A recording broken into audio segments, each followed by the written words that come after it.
Big boss season 12ರ ಫೈನಲ್ಗೆ ಇನ್ನೇನು ಕೆಲವು ದಿನಗಳು ಬಾಕಿ ಇದೆ. ಹೀಗಾಗಿ ಸ್ಪರ್ಧಿಗಳ ನಡುವೆ ತೀವ್ರ ಪೈಪೋಟಿ ಕೂಡ ನಡೀತಾ ಇದೆ.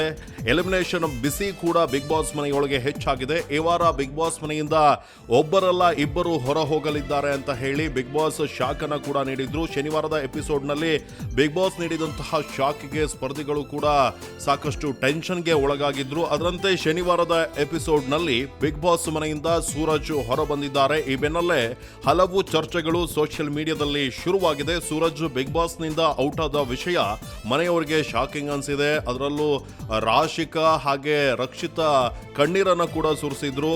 ಈ ವಾರ ಬಿಗ್ ಬಾಸ್ ಮನೆಯಲ್ಲಿ ಕ್ಯಾಪ್ಟನ್ ಆಗಿದ್ದಂತಹ ಕಾವ್ಯಳನ್ನ ಹೊರತುಪಡಿಸಿ 10 ಸ್ಪರ್ಧಿಗಳು ಕೂಡ ನಾಮಿನೇಟ್ ಆಗಿದ್ರು. ಈ ಪೈಕಿ ಹಂತವಾಗಿ ಒಬ್ಬೊಬ್ಬರನ್ನ ಸೇವ್ ಮಾಡ್ತಾ ಬರಲಾಯಿತು. ಮೊದಲು ಚಟುವಟಿಕೆಯನ್ನ ಕೂಡ ನೀಡಲಾಗಿತ್ತು. ಇದರಲ್ಲಿ ರಘು ಸೇವ್ ಆದ್ರು. ಬೆಳಗ್ಗೆ ಹೇಳ್ತಾ ಇದ್ದಂತೆ ಮನೆಯವರಿಗೆ ಒಂದು ಶಾಕ್ ಇತ್ತು.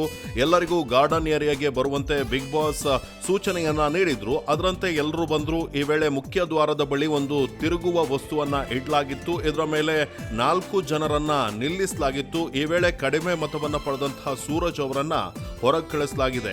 ಇದು ಶಾಕಿಂಗ್ ಎನ್ಸಿದೆ. ಸೂರಜ್ ಅವರು ಇತ್ತೀಚೆಗೆ ಡಲ್ ಆಗಿದ್ರು. ಅವರಿಂದ ಎಲ್ಲರೂ ಹೆಚ್ಚಿದ್ದನ್ನ ನಿರೀಕ್ಷೆ ಮಾಡ್ತಾ ಇದ್ರು. ಆದ್ರೆ ಇದರಲ್ಲಿ ಅವರು ಯಶಸ್ಸನ್ನ ಕಂಡಿಲ್ಲ. ಆದ್ರೆ ರಾಶಿಕಾ ಮತ್ತು ಅವರ ನಡುವಿನ ಗೆಳೆತನ ಮುಳುವಾಗಬಹುದು ಅಂತ ಸುದೀಪ್ ಮೊದಲೇ ಎಚ್ಚರಿಕೆಯನ್ನ ನೀಡಿದ್ರು. ಆದ್ರೂ ಕೂಡ ಅವರು ನಿರ್ಲಕ್ಷ್ಯ ಮಾಡಿದ್ರು. ಹೀಗಾಗಿ ಅವರು ದೊಡ್ಡ ದಂಡವನ್ನ ತೆತ್ತಬೇಕಾದಂತಹ ಪರಿಸ್ಥಿತಿ ಬಂದಿದೆ. ಕಾರಣ ಏನೇ ಇರಬಹುದು, ಸೂರಜ್ ಬಿಗ್ ಬಾಸ್ ಮನೆಯಿಂದ ಹೊರ ಬಂದಾಗಿದೆ. ಈ ಮೂಲಕ ಒಬ್ಬ ಒಳ್ಳೆಯ ವ್ಯಕ್ತಿತ್ವದ ಸ್ಪರ್ಧಿಯ ಆಟ ಮುಗಿದಂತಾಗಿದೆ. ನಿಮ್ಮ ಪ್ರಕಾರ ಸೂರಜ್ ಎಲಿಮಿನೇಟ್ ಆಗೋದಕ್ಕೆ ಕಾರಣ ಏನು ಅಂತ ಕಮೆಂಟ್ ನಲ್ಲಿ ತಿಳಿಸಿ.